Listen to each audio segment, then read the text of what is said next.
एक बार फिर से राम राम सभी को एंड हेलो एवरीवन।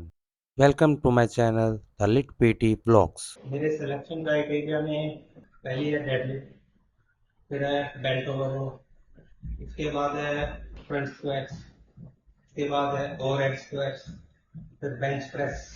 डिसाइड किया था जैसे उस तरह से एक दिन कार्डियो और एक दिन ये पांच एक्सरसाइजेस, इस तरह से मैं 1 वीक तक चल जाऊँ और उसके बाद फिर proper weight lifting.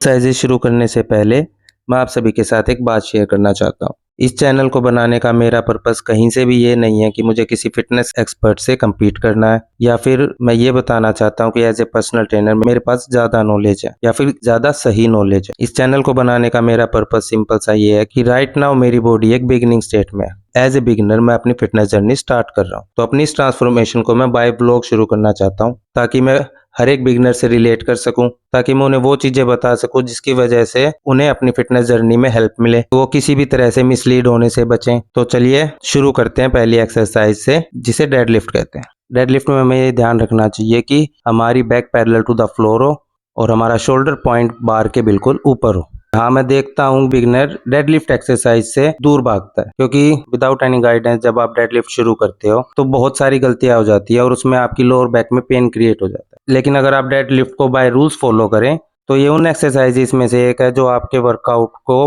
Boost up कर देती हैं, जो आपके स्ट्रक्चर को बूस्ट अप कर देती हैं। उसके बाद हमें वेट को सीधा ऊपर उठाना है और वापस उसी पोजीशन पर रख देना है। बिगिनर्स जो डेडलिफ्ट में मोस्टली गलतियां करते हैं वो पहले वेट को ऊपर उठाते हैं और वहां से रेपिटेशन अपना स्टार्ट करना शुरू करते हैं, ना ही वो ब्रीथ होल्ड पर ध्यान देते हैं। उसके बाद मेरी अगली एक्सरसाइज आती है फ्रंट स्क्वाट। फ्रंट स्क्वाट करते वक्त हम जितना डीप जा सकते हैं हमें उतना डीप जाना चाहिए। जैसा कि आप देख पा रहे हैं, मैंने अपने फुट के नीचे एक प्लेट रखी है। ये मैंने अपने पहले व्लॉग में बताया था कि मेरी एंकल मोबिलिटी कहीं ना कहीं कॉम्प्रोमाइज्ड है, वो फुली मोबिलाइज नहीं है। तो इस वजह से मुझे हिल के नीचे प्लेट लगानी पड़ती है ताकि डीप जाते वक्त मेरी बारबेल अपना रास्ता ना बदले। फ्रंट स्क्वाट सही हो रही है तो इसके लिए हमें ध्यान रखना चाहिए कि बारबेल बिल्कुल एक सीधी लाइन में नीचे आनी चाहिए और उसी लाइन में वो वापस ऊपर जानी चाहिए। Range of motion front squat में कंप्लीट होता है, हाफ मूवमेंट करके फ्रंट स्क्वाट्स नहीं होती है। फ्रंट स्क्वाट से हमारा एंटीरियर पोस्चर स्ट्रॉन्ग होता है और एंटीरियर पोस्चर स्ट्रॉन्ग होने का सबसे ज्यादा बेनिफिट वुमेन्स को मिलता है, क्योंकि प्रेगनेंसी टाइम पर वुमेन की बॉडी पर एंटीरियर पोस्चर पर एक वेट ऐड हो जाता है। अगर वुमेन्स फ्रंट स्क्वाट्स कर रही हैं और उनका एंटीरियर पोस्चर स्ट्रॉन्ग है तो उन्हें अपने बेबी को संभालने में पोस्चर की तरफ से काफी हेल्प मिलती है। उसके बाद आती है एक्सरसाइज पुश प्रेस। मेरी जिम में काफी मेंबर्स आते हैं लेकिन मुझे पुश प्रेस एक्सरसाइज करते हुए कोई भी दिखाई नहीं देता है। इस एक्सरसाइज में हमें वेट को अपनी क्लेविकल बोन पर ड्रॉप करना होता है, अपने नीज को एज ए शॉकर यूज करना होता है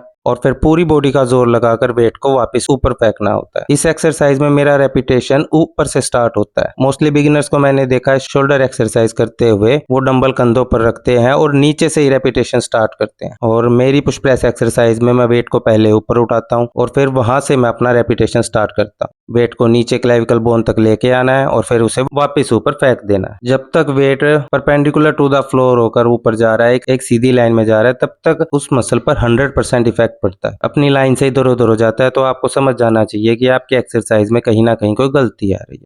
ओवरहेड स्क्वाट में भी हमें वेट को टॉप पर ले जाना होता है, वहीं पर ब्रीथ इन के साथ अपना पोस्चर करेक्ट करना होता है और फिर रेपिटेशन को पूरा करना होता है।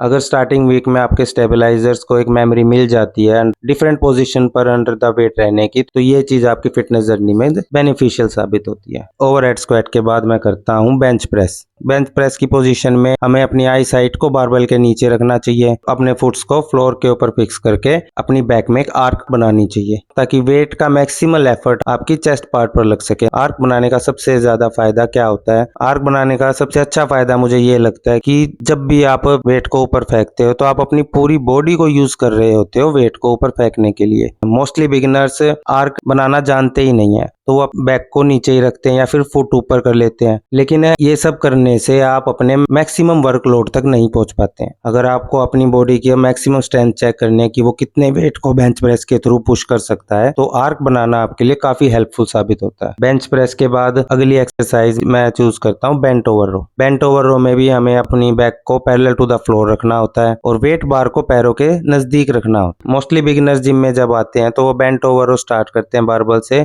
तो उनका वेट उनके पैरों के पास टिक नहीं पाता है, वो पैरों से कुछ ज्यादा ही आगे होता है, जिस वजह से वेट सेंटर ऑफ ग्रेविटी से थोड़ा दूरी बना लेते। फिर रेपिटेशन शुरू करते हैं तो रेपिटेशन में बैक स्टेबल नहीं रह पाती है और बैक मूव होते होते आपकी बेंट ओवर कब टी बार रोइंग में कन्वर्ट हो जाती है ये आपको पता ही नहीं चलता। चैनल को सब्सक्राइब करना बिल्कुल मत भूलना और अपने फैमिली और फ्रेंड्स में या फिर कोई आपकी नजर में कोई बिगिनर है तो उसके साथ जरूर शेयर करना। ये इन्फॉर्मेशन टिप्स उसके वर्कआउट में कहीं ना कहीं हेल्पफुल ही रहेंगी।